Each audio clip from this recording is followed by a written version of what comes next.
దేవునికి స్తోత్రములు. కూడి వచ్చిన మీ అందరికీ మరొకసారి వందనాలు తెలియజేస్తూ ఉన్నాను. ఈ దినము దేవుని వాక్యము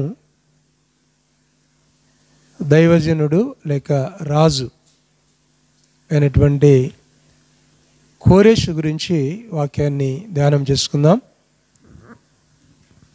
బైబిల్ గ్రంథముల నుండి 2వ దినవృత్తాంతములు 36వ అధ్యాయము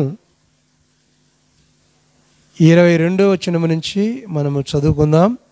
అక్కడ 3 వచనాలు ఉన్నాయి కాబట్టి చదవలసిందిగా నేను మనవి చేస్తూ ఉన్నాను. పారసీక 2వ దినవృత్తాంతములు 36వ అధ్యాయము 22-23 వచనాలు. పారసీక దేశపు రాజైన కోరేషు ఏలుబడి యందు మొదటి సంవత్సరమున ఇర్మియా ద్వారా పలకబడిన తన వాక్యమును నెరవేర్చుటకై యెహోవా పారసీక దేశపు రాజైన కోరేషు మనస్సును ప్రేరేపింపగా అతడు తన రాజ్యమందంతటను చాటించి వ్రాత మూలముగా ఇట్లు ప్రకటన చేయించెను. పారసీక దేశపు రాజైన కోరేషు ఆజ్ఞాపించినదేమనగా ఆకాశమందలి దేవుడైన యెహోవా లోకమందున్న సకల జనములను నా వశము చేసి యూదా దేశమందున్న యెరూషలేములో తనకు మందిరమును కట్టించమని నాకు ఆజ్ఞ ఇచ్చి ఉన్నాడు. కావున మీలో ఎవరు ఆయన జనులై ఉన్నారో వారు బయలుదేరవచ్చును. వారి దేవుడైన యెహోవా వారికి తోడుగా ఉండునుగాక. దేవునికి స్తోత్రం. దేవుడు మనతో మాట్లాడునుగాక. ప్రియులారా, చాలా జాగ్రత్తగా వాక్యాన్ని గమనించండి. కోరేషు ఎవరి కోరేషు? బైబిల్ రాయబడి ఉంది పారసీక దేశపు రాజు అయిన కోరేషు. ప్రియులారా, ఇందులో 3 భాగాలు చాలా జాగ్రత్తగా గమనించాలి. కోరేషు అన్నప్పుడు పారసీక దేశపు రాజు అయిన కోరేషు.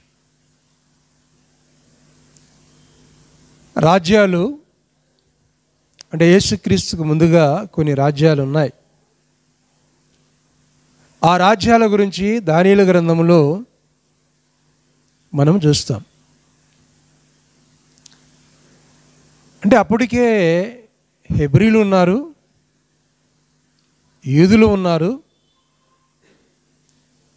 ఇలా ఇశ్రాయేలు ప్రజలను మనం చూస్తాం. అంటే అబ్రహాము కాలంలో హెబ్రీలు అన్నారు, ఇసాకు దగ్గరికి రాగానే ఇశ్రాయేలీలు అన్నారు. ఆ తర్వాత యూదా అన్నది కీర్తి పొందింది. కానీ యేసుప్రభువు వారి యొక్క కాలంలో యూదా వంశం అన్నది చాలా గొప్పగా అభివృద్ధి చెందినది. దేవునికి స్తోత్రం. కానీ ఈయన ఇంతటి వాడు ఎలా అయ్యాడు అనేది గమనించాలి. ఎవరు ఈయన అని అంటే పారసీక దేశపు రాజు. ప్రియులారా, బబులోను మాదీయ రాజ్యాల గురించి దానియేలు గ్రంథంలో మనం చూస్తాం. నేనే ప్రపంచ రాజును, నేనే ఈ నగరాన్ని కట్టినవాడును అని అనుకున్నటువంటి వారు ఎవరనగా నెబుకద్నెజరు రాజు. ఈ ప్రపంచాన్ని కట్టాను, నేనే ఈ రాజ్యాన్ని స్థాపించాను అని అనుకున్నాడు. నాకంటే గొప్పవారు ఎవరు లేరు అనుకున్నారు. ఆ తర్వాత ఆ రాజ్యం ఎలా దెబ్బతినిందో, తిరిగి ఎలా కట్టబడినదో దేవుని వాక్యంలో మనము చూస్తాం. ఆ తర్వాత మనము బెల్షస్సర్ను చూస్తాం, దర్యావేసును చూస్తాం, ఈ రీతిగా కొంతమందిని చూస్తాం. ప్రియులారా, బబులోని యొక్క రాజ్యాన్ని తుత్తునీలుగా చేసినటువంటి వాడు ఎవరనగా కోరేషు రాజు. కోరేషు అన్యరాజు. కోరేషు యూదుడు కాదు, కోరేషు అన్యుడు.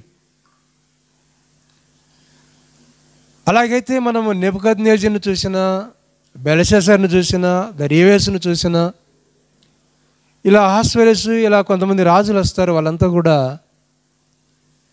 అన్ని రాజులే. అంటే కల్దీయుల దేశం మనం చూస్తున్నాం, అక్కడి నుంచి అన్ని రాజులుగా ఉన్నటువంటి వారు.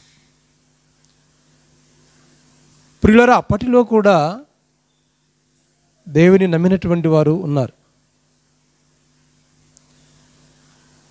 అంటే రక్షణ పొందినటువంటి వారు. పాత నిబంధన గ్రంథములో కూడా యెహోవా దేవుణ్ణి ఎరిగినటువంటి ప్రజలు, రాజులు ఉన్నారు. ఇదంతా ఎందుకు? కాన్స్టంటైన్ను మనం జ్ఞాపం చేసుకున్నప్పుడు రోమా ప్రభుత్వం నుండి, అంటే రోమా ప్రభుత్వం వారు కూడా వారు క్రైస్తవులను నిషేధించారు. రోమా ప్రభుత్వం యేసుక్రీస్తును సిలువ వేసింది. రోమా ప్రభుత్వంలో ఉన్నటువంటి కాన్స్టంటైన్ అనేటువంటి ఆ రాజు, వారి తల్లి ఎలీనా రాణి, వారు ప్రభువుని ఎరిగి వారి దగ్గర నుండే ఈ మందిరాలు కట్టడం అన్నది ప్రారంభం అయింది. ఇది బైబిల్ గ్రంథంలో మనము చూస్తాం. ఇది ఒక చరిత్ర. కాన్స్టంటైన్ గురించి బైబిల్లో లేదు, కానీ చరిత్ర, సంఘాల గురించి ఉన్నటువంటి చరిత్ర. ప్రియులరా, దేవుని యొక్క వాక్యాన్ని జ్ఞాపం చేసుకున్నప్పుడు రాజులుగా ఉన్నటువంటి వారిలో రక్షణ పొందిన వారు ఉన్నారు. అయితే ఈయన ఎలా దేవుని గురించి ఎరిగాడు అన్నటువంటి సత్యాన్ని మనం తెలుసుకోవాలి. ఎవరైనా ప్రభువుని ఎరిగారు అని అంటే దానికి కొన్ని నిజాలు ఉంటాయి, వాస్తవాలు ఉంటాయి. దాని వెనక కొంత వాస్తవం ఉంటుంది. దాని వెనక కొంత వాస్తవం ఉంటుంది. ఆ విధంగా ప్రభువును ఎరగటం జరుగుతుంది. దేవునికి స్తోత్రం. ఎవరైనా ప్రభువుని ఎరిగారు అని అంటే, అలానే మనం కోరెషు యొక్క రాజును మనం చూస్తూ ఉన్నాం. ఎందుకు ఈ మాటలు చెప్తున్నానంటే, మనం ఎక్కడైతే ఉన్నామో మన ద్వారా ఎవరైనా ప్రభువుని ఎరిగారా అన్న ప్రశ్న. మనం ఇంటిలో ఉన్నా, ఆఫీసులో ఉన్నా, ఏ స్థలములో ఉన్నా, ఎక్కడైనా మన ద్వారా ప్రభువుని ఎరిగినటువంటి వారు వందల మందిని, వేల మందిని నడిపించమని చెప్పడం లేదు. మన జీవితంలో ఒక్కరైనా, ఎవరైనా ఆ రీతిగా ప్రభు దగ్గరికి వచ్చిన వారు ఉన్నారా? ఒకవేళ ఉండినట్లయితే వారి యొక్క సాక్ష్య జీవితాన్ని బట్టి, వారి యొక్క పరిశుద్ధతను బట్టి, వారి యొక్క నడవడికను బట్టి ఖచ్చితంగా వారు రక్షించబడి ఉంటారు అన్న విషయాన్ని మనము జ్ఞాపం చేసుకోవాలి. మాట్లాడుతూ ఉంటాం, పాడతాము, ప్రసంగాలు చేస్తాము, ఇవన్నీ ఒక ఎత్తు అయితే బైబిల్ చెప్పే యొక్క మాట ఏంటంటే మన క్యారెక్టర్ అన్నది చాలా ముఖ్యం.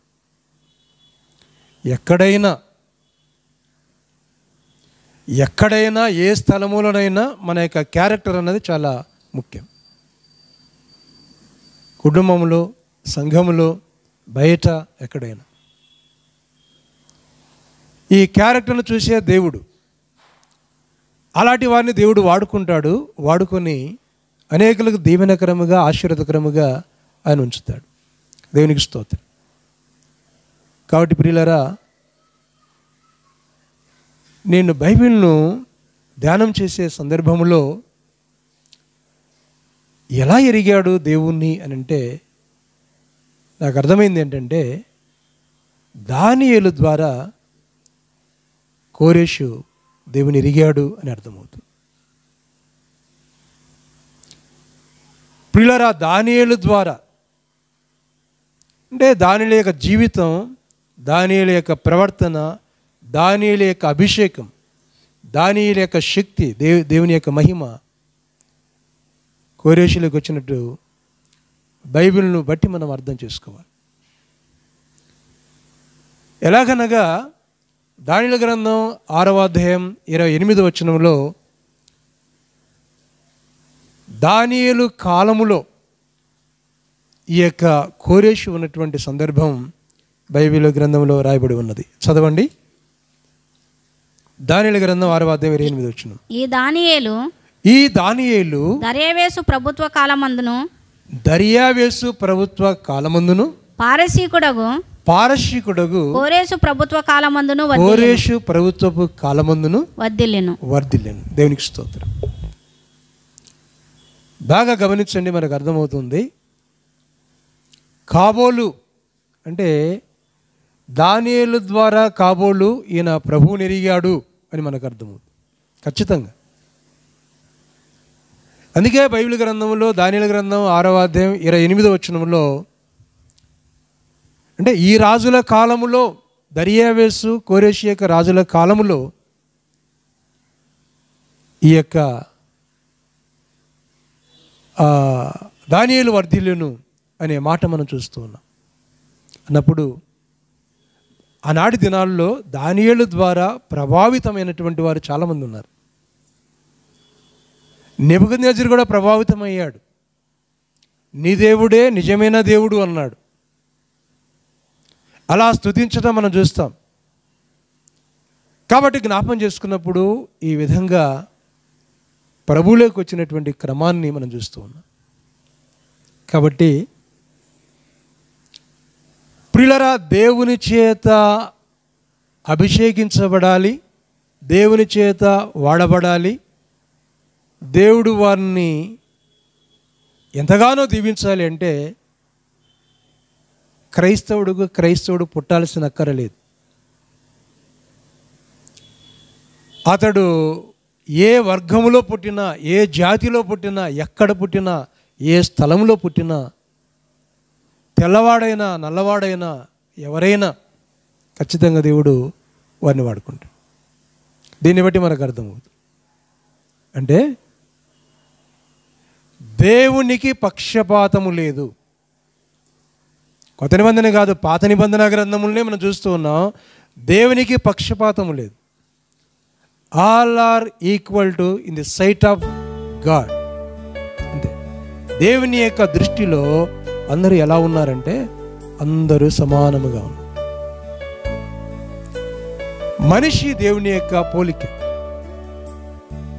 అంటే ధనవంతుడని, పేదవాడని, ఈ కులం ఆ కులం అని అలాంటి ఏమీ లేవు. దేవుడు ఎవరినైనా వాడుకుంటాడు.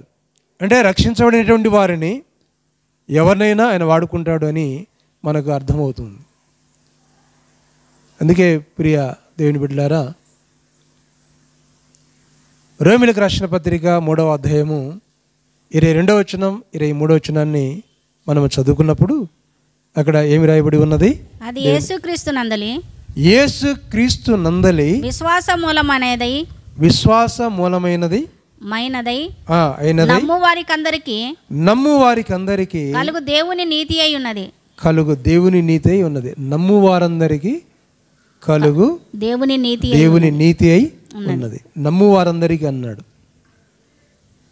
ఫలాని జాతి అని,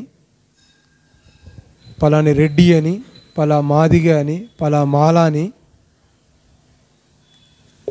ఫలా కమ్మ అని, ఫలాని దేశమని అక్కడెక్కడ లేదు. ఏం రాయబడిందండి? నమ్ము వారందరికీ అది నీతి అయి ఉంది. ఆ తర్వాత మాట్లాడుతూ ఏమన్నాడంటే, ఆ తర్వాత వాక్య భాగంలో చూస్తున్నాం, ఏ భేదము లేదు అన్నాడు. అందరూ పాపం చేసి దేవుడు అనుగ్రహించే మహిమను పొందలేకున్నారు. ఏ భేదము లేదు అన్నాడు. ఏ భేదము లేదు, అందరూ పాపం చేసి దేవుడు అనుగ్రహించే మహిమను పొందలేకున్నారు. ఏ భేదము లేదు అన్నాడు. బాగా గమనించు. ఏ భేదం అంటే దేవునికి పక్షపాతం లేదు. కాబట్టి ఆదాము మొదలుకొని నేటి వరకు పుట్టబోయే బిడ్డ విషయాన్ని కూడా జ్ఞాపం చేసుకున్నప్పుడు దేవుడికి పక్షపాతం లేదు. ఎందుకో భారతదేశంలో చాలామంది అపోహ కలిగి ఉన్నారు. ఏమిటి, ఎలా కలిగి ఉన్నారు అపోహ అంటే, యేసుక్రీస్తు పలాని వారి యొక్క దేవుడే అనేటువంటి ముద్రేశారు. ఆది చరిత్ర నుంచి నేటి వరకు కూడా అలా లేదు. ఆయన అందరినీ సమానంగా ప్రేమిస్తున్నాడు, సమానమైన రక్షణ ఇచ్చాడు, సమానంగా అభిషేకించాడు, సమానమైన దీవెనలతో ఆయన నింపాడు. సమానముగా ఆయన నింపాడు. దేవుడు సమానముగా పక్షపాతి కాదు. ఇంకా ముందుకు వెళ్తే కొర్నేలు విషయంలో కొర్నేలు పేతురుకు తెలియపరిచినటువంటి విషయాలు ఉన్నాయి. అపొస్తలుల కార్యములు 10వ అధ్యాయము 36వ వచనం నుంచి బైబిల్ గ్రంథంలో మనం చూస్తాం. అపొస్తలుల కార్యములు 10వ అధ్యాయం 36వ వచనం. మిగతా వాళ్ళు కూడా చదవాలి, ఒకరే కాకుండా. దేవుడు పక్షపాతి కాడని నిజముగా గ్రహించి ఉన్నాను. ప్రతి జనములోనూ ఆయనకు భయపడి నీతిగా నడుచుకున్న వారిని ఆయన అంగీకరించను. దేవునికి స్తోత్రం. ప్రతి జనం, every nation who are believed God, he has accepted is a children's, they are children's of God. ఎవరైతే ప్రభువుని అంగీకరించి ఉన్నారో వారిని ఆయన ఏం చేస్తున్నాడండి, ఆయన అంగీకరించి ఉన్నాడు. అంటే ప్రతి జనము, పేతురు చెప్తున్నాడు, ప్రతి జనం, ఏ జనములోనైనా ఎవరినైనా ఆయన ఏం చేస్తున్నాడండి, అంగీకరించి తన బిడ్డలుగా ఆయన చేసుకున్నాడు. దేవునికి స్తోత్రం. అక్కడ అన్నాడు ఏ భేదము లేదన్నాడు, ఇక్కడ చూస్తున్న పక్షపాతము లేదన్నాడు, నమ్మే వారందరికీ కూడా రక్షణ అన్నాడు, సమానముగా ఆయన పంచుతున్నటువంటి క్రమాన్ని బైబిల్లో చూస్తూ ఉన్నాం. క్రమంగా సమానముగా ఆయన ఇస్తున్నటువంటి రక్షణ మనం చూస్తున్నాం. గమనించు ప్రియులారా, ఎంత మంచి దేవుడు. ఇంకొక మాట అంటే రోమీయులకు రాసిన పత్రిక 3వ అధ్యాయం 29వ వచనంలో ఆ భాగంలో చూస్తే ఈదుడని లేదు, గ్రీసు దేశస్తుని లేడు, అంటే అక్కడ అన్యుడని లేదు, ఆయన అందరికీ ఏమైనాడండి, దేవుడై ఉన్నాడు. నేను గ్రీకులకే దేవుడనా, అన్యులకే దేవుడనా, యూదులకే దేవుడనా, నేను అన్యజనులకు దేవుడని కానా? చూడండి, అంటే ఆయన అందరికీ కూడా ఏమై ఉన్నాడంటే అనగా ఆయన అందరికీ ఆయన దేవుడై ఉన్నాడు. అందరికీ దేవుడు, ఆయన అందరికీ దేవుడు. దేవునికి స్తోత్రం. యేసుక్రీస్తు అందరికీ ప్రభువు. అపొస్తలుల కార్యం 10వ అధ్యాయంలో యేసుక్రీస్తు అందరికీ ప్రభు, 36వ వచనంలో అందరికీ ప్రభు, ఆయన అందరికీ ప్రభు, అందరికీ దేవుడు, అందరికీ దేవుడు, అందరికీ దేవుడు. కాబట్టి మొదటి భాగంలో కోరేషు దేవుని నమ్మాడు, యెహోవా దేవుని నమ్మాడు కనుక ఆయన దేవుని బిడ్డ అయ్యాడు. ఆయన రాజే, ఆయన రాజ్యంలో దానియేలు ఉన్నాడు కనుక దానియేలు ద్వారా రక్షించబడ్డాడు అని మనం అర్థమవుతుంది. ఇక్కడ దేవుని ఎరిగాడని మనకు అర్థమవుతుంది. బలంగా ఉన్నాడు. ప్రియులరా, ఆయన ప్రభువును అంగీకరించినటువంటి రాజు. దేవుని ఎరిగాడు కనుక ఆయనకు రక్షణ వచ్చినది. రక్షణ మాత్రమే కాకుండా దేవుని పనిచేసే భాగ్యం కూడా వచ్చింది. ఎప్పుడైతే మనం రక్షించబడతామో, రక్షించబడిన తర్వాత దేవుని పనిచేసే భాగ్యాన్ని ఆయన ఇస్తాడు. రాజులకు ఇవ్వవలసిన విధానంలో ఇస్తాడు, ప్రవక్తలకు ఇవ్వవలసిన విధానంలో ఇస్తాడు, యాజకులకు ఏ విధంగా ఆయన ఇవ్వాలి ఇస్తాడు. అంటే ఎవరు ఏ పనిలో ఉన్నారో ఎలా ఇవ్వాలో ఆ రీతిగా ఆయన ఆ పని వారికి అప్పచెప్తాడు, ఇస్తాడు. గమనించండి ఖచ్చితంగా.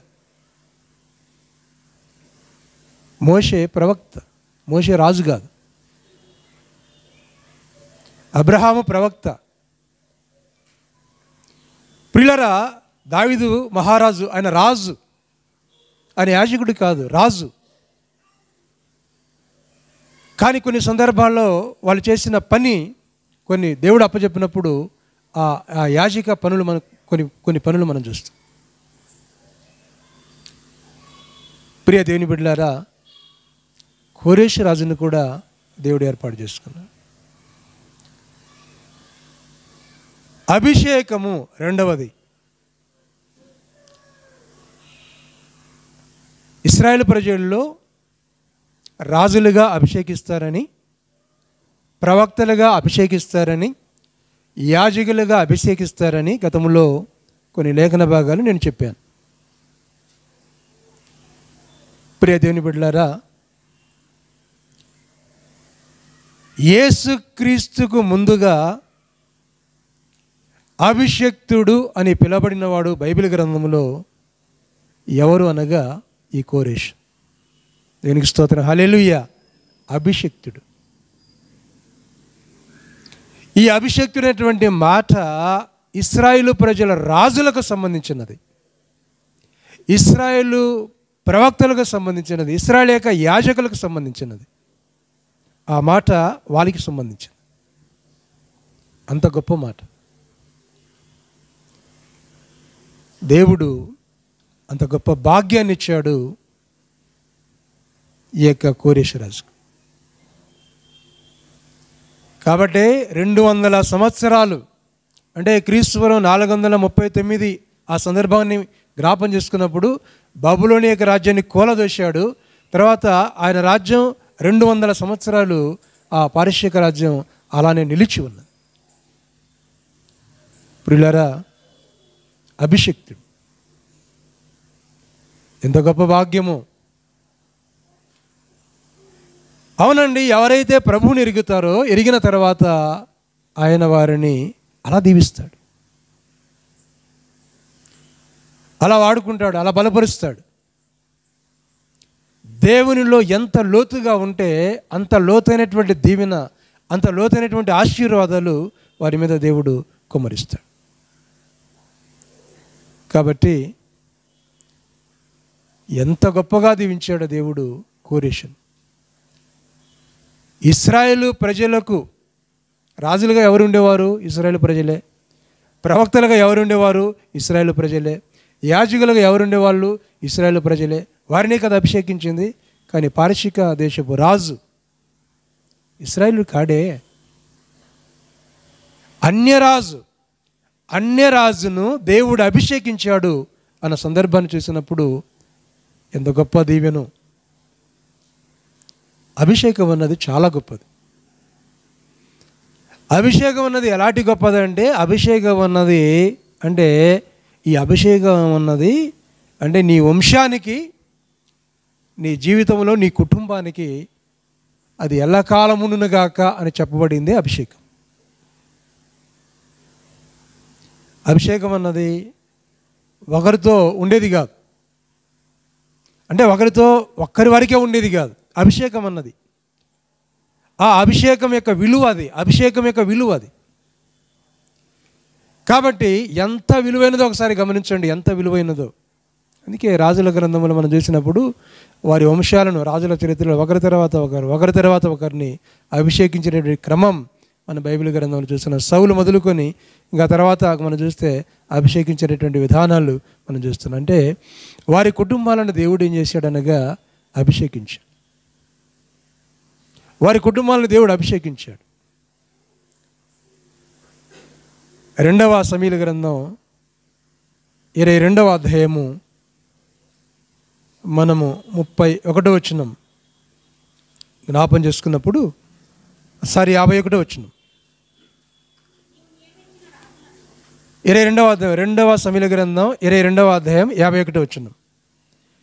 నీవు నియమించిన రాజునకు, మైకి మర్చిపోతున్నారు, నీవు నియమించిన రాజునకు నీవు నియమించిన రాజునకు గొప్ప రక్షణ కలగజేయువాడవు, అభిషేకించిన దావీదుకును అతని సంతానమునకును నిత్యము కనికరము చూపువాడు. అంటే మొదటి ఏమన్నాడండి? రక్షణ అన్నాడు. రెండవది ఏమన్నాడండి? అభిషేకము ఎలా ఉంటుందంటే ఆ సంతానమునకు నిత్యము ఉంటుంది. దేనికి స్తోత్రం. నిత్యము ఉండేది ఆ అభిషేకం, నిరంతరం ఉండేది అభిషేకం. ఆ అభిషేకముతో, ఆ దీవెనతో దేవుడు దావీదును అలా దీవించాడు.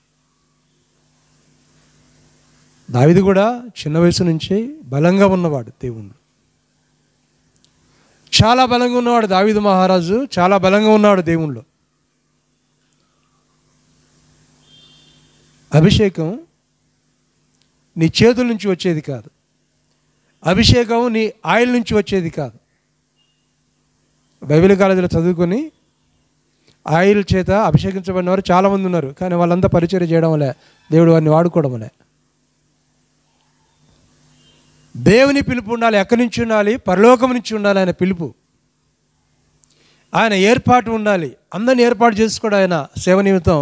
చూచాం కదా, రక్షించబడినటువంటి వారిని, పాపాలు ఒప్పుకున్నటువంటి వారిని, దేవుణ్ణి అంగీకరించినటువంటి వారిని, క్రొత్త నిబంధన ప్రకారం అయితే ప్రభు రక్తము చేత కడగబడినటువంటి వారిని దేవుడు ఆయన వాడుకుంటాడు.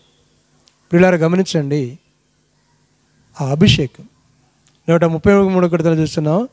ఆయన దీవెన సియోను నుంచి వచ్చి హెర్మోను పర్వతం మీదకి వచ్చి అహరోను తల మీదకి వచ్చి తర్వాత తన అంగీల మట్టుకు దిగజారిన పరిమళ తైలం వల్లే ఉన్నది. పిల్లలు గమనించండి, ఆ అభిషేకం అన్నది అలా ఉంటుంది.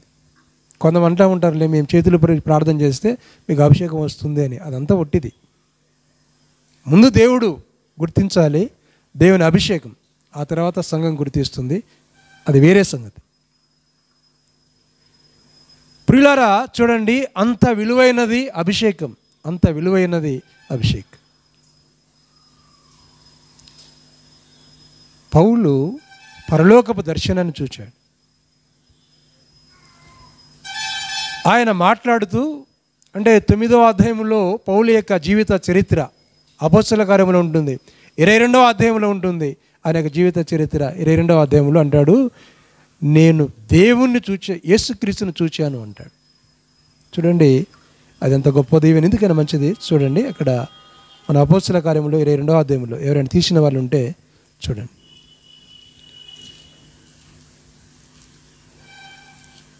రెండవ అధ్యాయంలో ఎన్నో వచనం అనగా 16వ వచనం. గనుక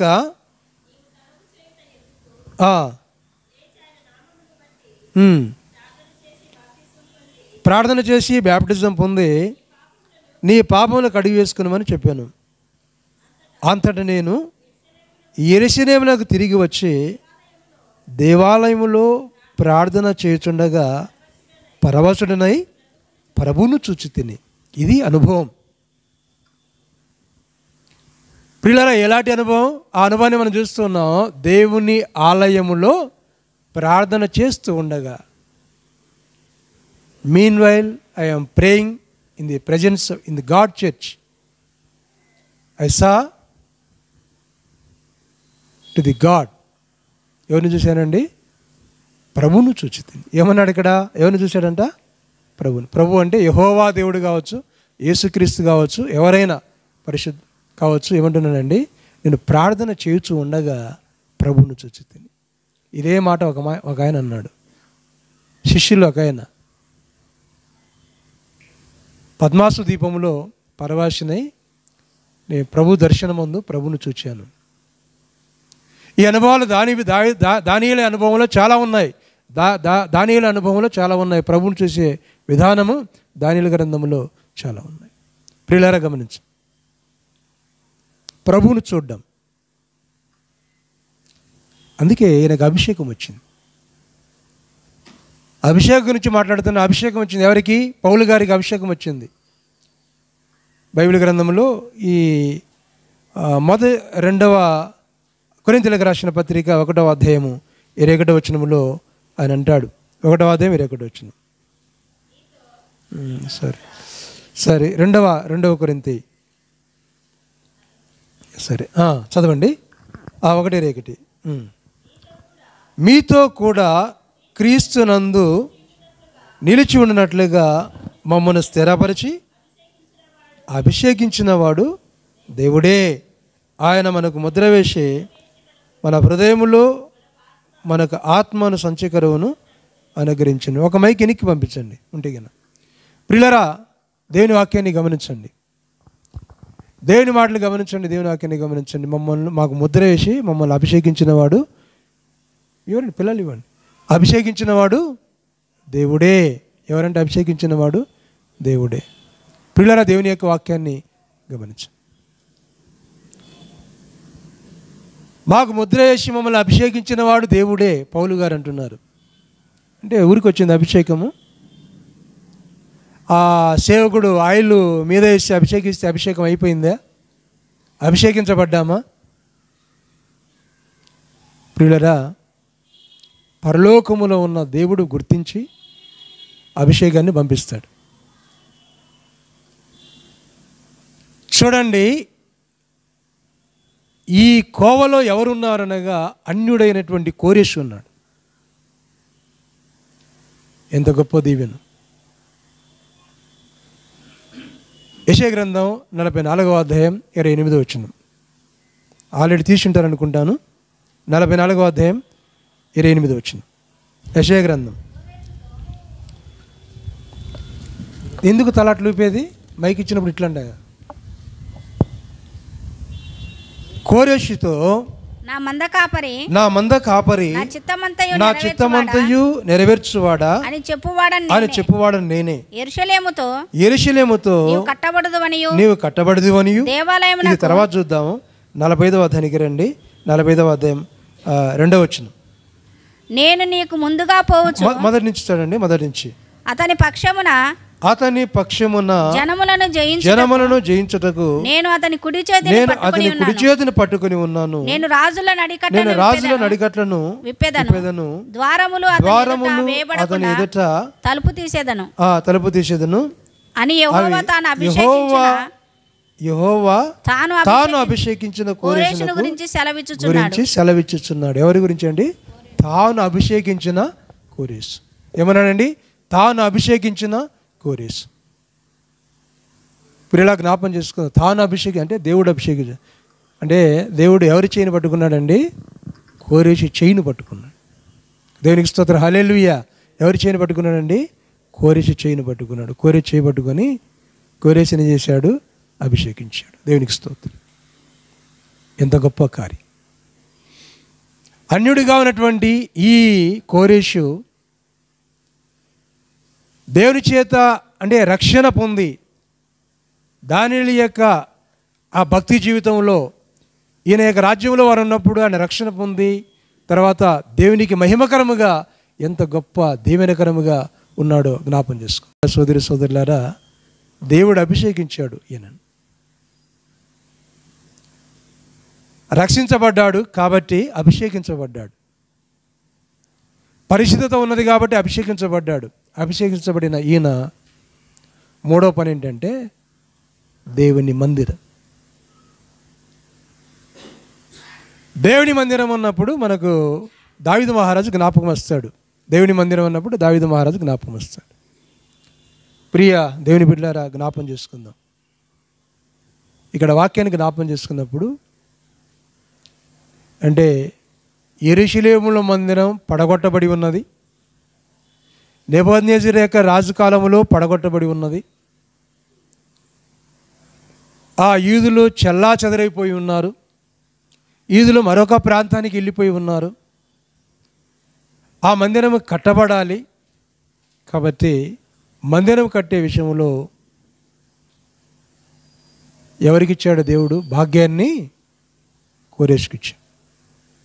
అదే మనం 36వ అధ్యాయము 22-23 వచనములో చదువుకున్నప్పుడు, 2వ దినవృత్తాంతములు 22వ అధ్యాయం 36వ అధ్యాయము 22వ వచనం నుంచి, అక్కడ ఇర్మియా ద్వారా పలకబడిన తన వాక్యమును నెరవేర్చుటకై యెహోవా పారసీక దేశపు రాజైన కోరెషు మనస్సును ప్రేరేపింపగా అతడు తన రాజ్యమంతటను చాటించి రాత మూలముగా ఇట్లు ప్రకటించును. పారసీక దేశపు రాజైన కోరెషు ఆజ్ఞాపించినదేమనగా, ఆకాశమందుల దేవుడైన యెహోవా లోకమందున్న సకల జనములను నా వశము చేసి. దేవునికి స్తోత్రం. లోకమందున్న సకల జనులు ఎవరి వశమైపోయారండి? కోరెషు వశం. లోకమందున్న సకల జనులు కోరెషు వశమైపోయారు. చూడండి, గతంలో మందిరాన్ని ఎవరైతే పొడిగా పడగొట్టారో వాళ్ళంతా కూడా కోరెషు దగ్గరికి వచ్చేసారు. కోరెషు రాజ్యం కిందకు వచ్చేసారు. ఎందుకంటే వారిని జయించాడు కోరెషు. దేవుని పని అప్పచెప్పాడు దేవుడు. కోరెషుకి దేవుని పని అప్పచెప్పాడు. ఏ పని అండి? మందిరము కట్టే పని. అనుమతి. మందిరాన్ని కట్టాలి, అనుమతి ఎక్కడి నుంచి రావాలి? దేవుని దగ్గర నుంచి రావాలి.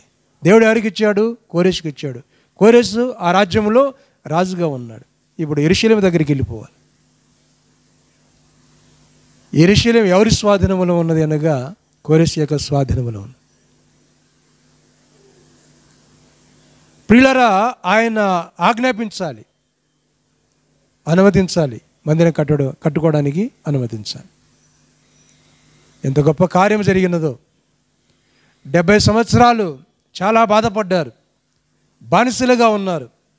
ఎంత ప్రార్థన చేశారో. దానియేలు, షద్రకు, మెషకు, అబేద్నెగోను, మొర్దెకై, ఎస్తేరు, ఇలాంటి వారు చాలామంది ఉన్నారు. అప్పుడు చెరకు వచ్చినటువంటి వారు చాలామంది ఉన్నారు. వాళ్ళంతా దేవునికి ఎంతో మొరపెట్టారు, ఎంతో ప్రార్థన చేశారు. దేవుడు ఆ మొర విని అక్కడ ఒక భక్తిపరమైనటువంటి ఒక రాజుని ఏర్పాటు చేసుకొని, ఆ రాజు ద్వారా ఆ ప్రపంచాన్ని జయించే శక్తి ఇచ్చి, ఆ రాజు ద్వారా తిరిగి మందిరాన్ని కట్టే గొప్ప భాగ్యాన్ని దేవుడు కోరెషుకి ఇచ్చాడు. ఇప్పుడు 44వ అధ్యాయము 28 వచనం చదవండి. యెషయా గ్రంథం 44వ అధ్యాయం 28 వచనం. 44వ అధ్యాయం 28 వచనం. కోరెషుతో మళ్ళా చెప్పాలి. కోరెషుతో నా మంద కాపరి నా చిత్తమంతయు నెరవేర్చువాడా అని చెప్పువాడను నేనే. యెరూషలేముతో నీవు కట్టబడుదువనియు దేవాలయమునకు పునాది వేయబడుననియు నేను చెప్పుచున్నాను. దేవునికి స్తోత్రం. ఎవరండి? కోరెషుతో దేవుడు మాట్లాడుతున్నటువంటి మాట ఈ మాట. పునాది మరలా వేయబడు. అగ్నితో కాల్చివేశారండి యెరూషలేము మందిరాన్ని. దానికి కారణం ఏంటంటే రాజు పాపం చేయడం, ప్రజలు పాపములో పడిపోవడం, తద్వారా మందిరం పడగొట్టబడడం అది జరిగింది. ఇప్పుడు ఒక వ్యక్తిని దేవుడు రాజుగా ఎన్నుకున్నాడు. పునాది వేయబడును అన్నాడు. ఇది యెషయా గ్రంథం 1వ అధ్యాయం 1 నుంచి 2-3 వచనాలు చదివినట్లయితే అక్కడ అర్థమవుతుంది. అదే రీతిగా 3వ అధ్యాయం 7వ వచనం చదివితే అర్థమవుతుంది ఎంత గొప్ప భాగ్యమో. ఒకసారి యెషయా గ్రంథం పారసీక దేశపు రాజైన కోరెషు ఏలుబడిలో మొదటి సంవత్సరమందు ఇర్మియా ద్వారా పలకబడిన తన వాక్యమును నెరవేర్చుటకై యెహోవా పారసీక దేశపు రాజైన కోరెషు మనస్సును ప్రేరేపింపగా అతడు తన రాజ్యమంతటా చాటింపు చేయించి వాతమూలంగా ఇట్లు ప్రకటన చేయించాడు. ఏమని ప్రకటన చేయించాడు? చదవండి. పారసీక దేశపు రాజైన కోరెషు ఆజ్ఞాపించినదేమనగా ఆకాశమందలి దేవుడైన యెహోవా లోకమందున్న సకల జనములను నా వశము చేసి ఉన్నాడు. యూదా దేశమందున్న యెరూషలేములో తనకు మందిరమును కట్టించుమని నాకు ఆజ్ఞ ఇచ్చి ఉన్నాడు. హల్లెలూయా. ఏం చేశాడంట? నాకు ఆజ్ఞాపించి ఉన్నాడు. రక్షించబడ్డాడు, అభిషేకించబడ్డాడు, ఇప్పుడు ఏం చేస్తున్నాడండి? మందిరం కడుతూ ఉన్నాడు. ప్రియ దేవుని బిడ్డలారా గమనించండి, అంటే ఆత్మల సంపాదన. కోరేషు ద్వారా అక్కడ జరిగినది కేవలము యెరూషలేము మందిరమే రాళ్లతో కట్టబడ్డమే కాదు, ఆయన ద్వారా కొన్ని కుటుంబాలు కట్టబడ్డాయి, కొన్ని జీవితాలు కట్టబడ్డాయి, అనేకులు రక్షణలోకి వచ్చారు, అనేకులు దీవెన ఆశీర్వాదము పొందారు. గమనించు, దేవునికి స్తోత్రం. ప్రభు కూడా అన్నాడు లూకా సువార్త 4:18 యెహోవా ఆత్మ నా మీద ఉన్నది, బేదలకు సువార్త ప్రకటించుటకై నేను అభిషేకించబడ్డా. ఆయన అభిషేకించబడ్డాడు కనుక క్రీస్తు, అభిషేకించబడిన క్రీస్తు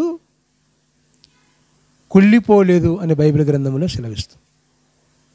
చనిపోయిన తర్వాత కూడా ఆయన కుళ్ళిపోలే, ఆయన శరీరము కుళ్ళిపోలేదు అని రాయబడింది. ఎందుకంటే ఆయన అభిషేకించబడినవాడు. ఎవరండి ఆయన? అభిషేకించబడినవారు. ప్రియ దేవుని బిడ్డలారా, కొత్త నిబంధన గ్రంథములో ఆయన మనములను కోరేషును ఏ విధంగా దీవించి, ఏ విధంగా రాజుగా చేసి, ఏ విధంగా అభిషేకించి, ఏ విధంగా వాడుకోవాలని ఆశపడ్డాడో ఆ రీతిగానే మనందరినీ కూడా ఆయన ఆ రీతిగా అభిషేకించి ఆశీర్వాదించి వాడుకోవాలన్నది దేవుని యొక్క చిత్తం.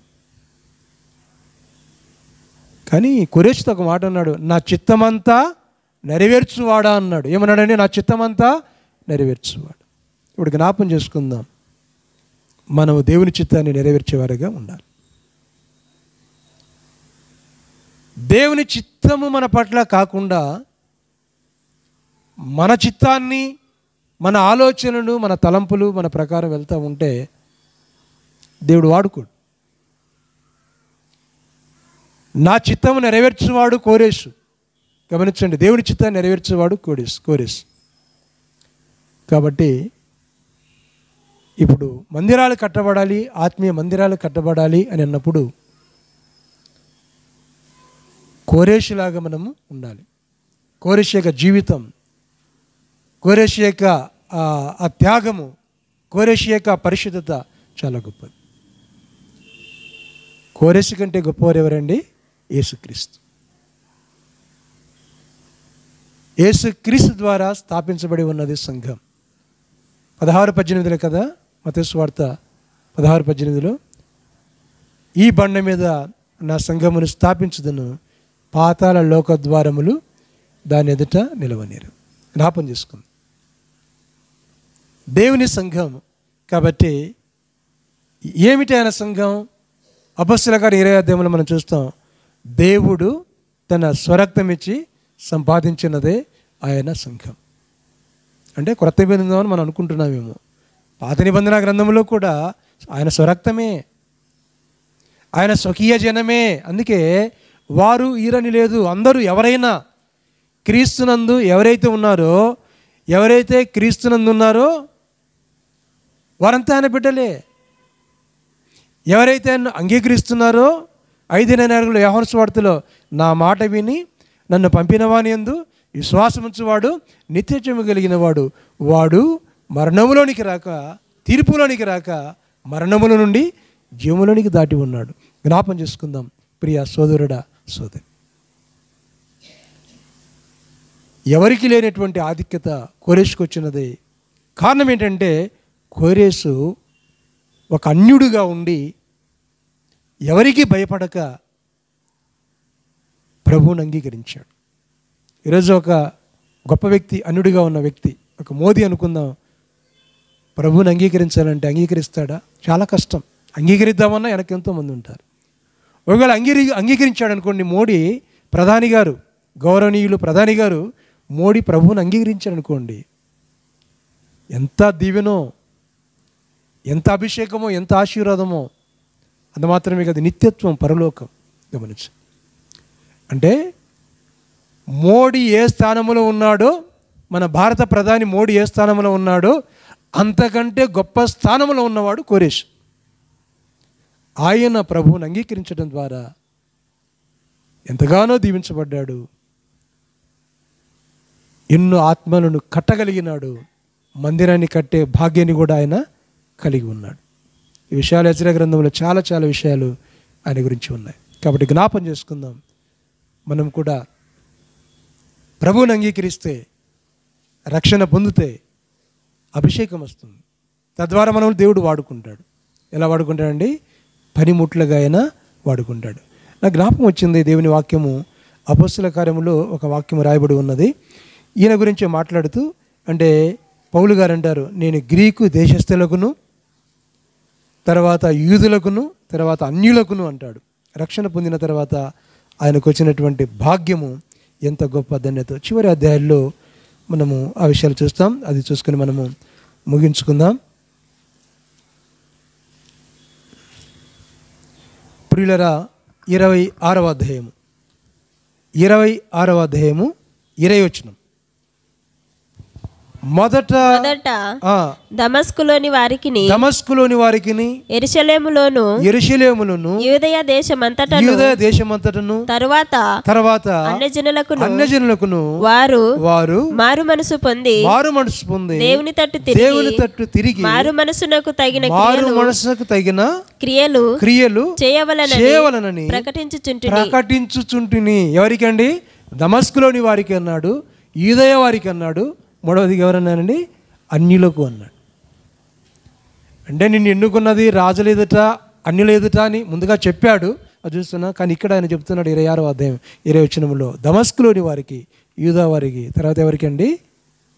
అన్యులకు అన్నాడు. దేవునికి స్తోత్రం. దేవుడు యూదులకైనా దేవుడు, అన్యులకు దేవుడు కాదా?